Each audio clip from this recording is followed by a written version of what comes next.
Ya, kembali lagi di konten bereaksi. Kali ini kita akan mereview episode ketiga dari series Nightmares and Daydreams Betul. berjudul Poem and Pain. ya, gimana nih ceritanya? Iya, jadi di episode ketiga kali ini kita disuguhkan cerita yang berbeda lagi ya, Ya, dari sudut pandang yang berbeda dan orang-orang yang berbeda. Jadi dimulai dari ada seorang penulis ya, writer, siapa namanya? Rani. Ya, Rani. Yang dia tuh bikin buku, tapi buku terbarunya ini terlalu idealis ya. Akhirnya nggak ada pembacanya. Judulnya Titik. Iya, judulnya Titik, tapi covernya bulat. Jadi dia bikin karya yang kayak dia mau melepas kepopulerannya dia dulu, karena dia ngerasa kayak tulisannya dia dulu tuh terlalu pop gitu ya. Pop. Nah, dia mau bikin karya yang sastra banget ini gitu kan, tapi nggak ada pasarnya gitu. Nah, akhirnya produser bukunya gitu bilang lah kalau lebih baik dia melanjutin buku lamanya yang populer banget itu, yang judulnya tuh Puisi dan Luka. Puisi dan Luka. Iya, Puisi dan Luka. Poem and Pain tadi ya. Puisi dan Luka 2 atau sequelnya ya. Iya, karena buku yang pertamanya dia itu, buku yang itu tuh laku keras gitu kan. Bestseller Gitu, dan dia tuh kayak pengen lepas dari itu gitu. Tapi karena kesulitan uang sebagai seorang penulis gitu ya, akhirnya tergadaikan ada tuh idealisme dia ya. Dia mau coba untuk bikin Puisi dan Luka 2. Iya, Puisi dan Luka. Walaupun sebelumnya dia nggak mau menulisnya karena bikinnya penuh dengan kesakitan. Karena melihat bukunya yang sastra banget itu nggak laku gitu kan.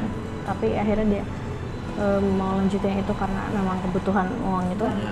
Ternyata alasan dibalik Rani nggak mau melanjutin Puisi dan Luka ini tuh karena dalam proses pembuatan buku yang pertamanya itu tuh menyakitkan karena dia merasakan apa yang dia tulis gitu. Iya, dan menyakitkan itu bukan sekedar menyakitkan dalam artian emosional doang ya, tapi menyakitkan itu secara fisik ya. juga gitu. Jadi kan si cerita Puisi dan Luka ini tuh cerita tentang seorang istri yang di KDRT, suaminya terus dia disekap di ruang bawah tanah gitu ya. Nah, terus dia kan dipukul dan dia si Rani ini dalam prosesnya merasakan sakitnya itu, dipukulnya dan bekas lebam itu ada gitu. Nah, ketika saat malam dia untuk mau bikin sequelnya, kembali lagi ya dia merasa terasuki dan akhirnya ya dia menulis seperti yang dia bilang, setiap malam dia kelarin 30 lembar. Terus kenapa? Tapi ya kesurupan dulu. Iya. Awalnya dia nggak tahu kalau itu kesurupan gitu. Dia tuh baru tahu ketika nyuruh temannya buat ingat dia apa yang terjadi kan, karena sebelumnya dia tuh selalu hilang kesadaran gitu.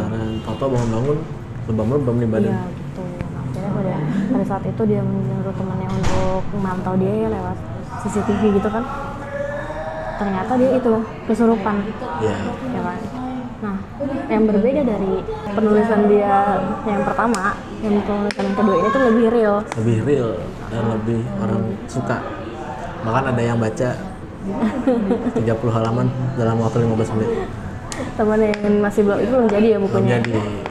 Jadi tuh lebih real dan yang kayak lagi main main PUBG gitu ya. Jadi first person. Iya, POV-nya orang pertama gitu. Dan ternyata Ania ini dia menemukan fakta bahwa ada kejadian yang tidak terduga gitu yang sangat mind blowing. Iya, betul. Nah, sebelumnya kita ada case-nya di sini siapa aja? Ada Marissa Anita sebagai Rania, ada sekaligus Laras. Siapakah Laras itu? Iya. Ada Restu Sinaga sebagai Hendra Ono, produsernya. Ada Haidar Salis sebagai Adrian. Siapakah Adrian itu? Ada di film ini. Tora Sudiro sebagai Anton, pacarnya Hendra. Ada Nungki Kusumastuti sebagai ibunya Rania dan Egy Fedli sebagai bapaknya Rania, seorang wartawan yang ada di Pengabdi Setan. Apakah ada hubungannya? Ada dong. Yang satu universe ya. jauh garis besar seperti itu ya ceritanya. Bisa lanjutannya bisa kalian tonton sendiri bagaimana gitu. Dan kalau secara keseluruhan gimana episode ketiga lagi? Dibanding dari 2 episode sebelumnya ya, kalau kita nonton runtut, memang kita merasakan ada sebuah scene yang berbeda dari latar tempat yang diambil di film ini gitu. Dan beberapa shortlist yang bagus ya. Mungkin karena latar waktunya juga berbeda kan ya. Karena kan setiap episode di series ini tuh berbeda latar waktu juga. Ditambah ada adegan first person, jadi orang pertama nih di film ini yang bikin sensasinya jadi beda dan menarik gitu ya kan. Dan kita tidak disuguhkan oleh monster-monster kali ini. Tetap dengan keajaiban yang tidak terduga gitu ya. Tetap dengan pertanyaan ini, kamu ini bukan manusia. Siapa itu yang bukan manusia? Nah, itu yang menjadi dalam penulisan ceritanya juga lebih runut, rapi, dan lebih gamblang dalam menjelaskannya. Iya benar. Semakin baik makin kesini, jadi kita nggak dipaksa dikasih tayangan terus sampai akhir baru di-explain semua. Tapi ini terungkap sedikit demi sedikit sepanjang episodenya, yang walaupun cuma 45 menit. Kan ada beberapa scene yang kayak kenapa ya pintunya kok nggak dikunci. Sama sih kayak yang waktu episode pertama tuh kan sebuah rumah besar gitu ya, kayak orang tuh masuk aja gitu. Terus yang di sini juga gitu, apakah itu akan ada maksudnya di episode akhir atau gimana kan nggak tahu ya. Kalau apa emang ya udah aja biar memudahkan tokoh-tokohnya masuk ke dalam menyelesaikan misi gitu kan, nggak tahu ya. Tapi itu yang agak dipertanyakan. Paling adanya unsur-unsur yang kita tidak sangka gitu ya. Oh iya. Yang kayak tiba-tiba ada gerbang. Hal seperti gerbang ini. Apa ini? Kok di dunia lain ya kan? Iya.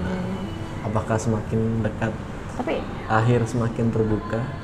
Mungkin mungkin itu ntar berkaitannya sama di episode selanjutnya ya, karena kan ini series yang berhubungannya. Kita nggak tahu nextnya bagaimana gitu kan. Sejauh ini yang paling mind blowing. Ya kan? Dari sebelumnya kan ya kita sudah bisa menerka-nerka. Cuma di episode ini kita disuguhkan, ini, seperti ini. Iya benar. Ternyata kenapa dia bisa lebam-lebam begitu, karena benar. Terjawab di sepanjang film. Hal yang tidak terduga ya, tapi sejauh ini lebih masuk akal sih dari 2 episode sebelumnya. Dia merasakan apa yang itu nggak bisa dijelasin karena akan full spoiler. Oke, sampai di rating untuk Nightmares and Daydreams episode Poems and Pains 7,5/10. Takut 7,5 lah, karena ada beberapa yang kalau kemarin bagusnya di mana, yang ini bagusnya di mana, tapi masih dalam satu rating yang sama. Oke, gitu aja sepertinya untuk review kita mengenai episode ketiga. Sampai ketemu di episode selanjutnya karena masih ada beberapa episode lagi. Ini akan tayang setiap hari. Jadi langsung aja di subscribe dan nyalain loncengnya. Kalau ada saran dan kritik bisa sampaikan di kolom komentar ya teman-teman. Nah gitu aja, bye-bye.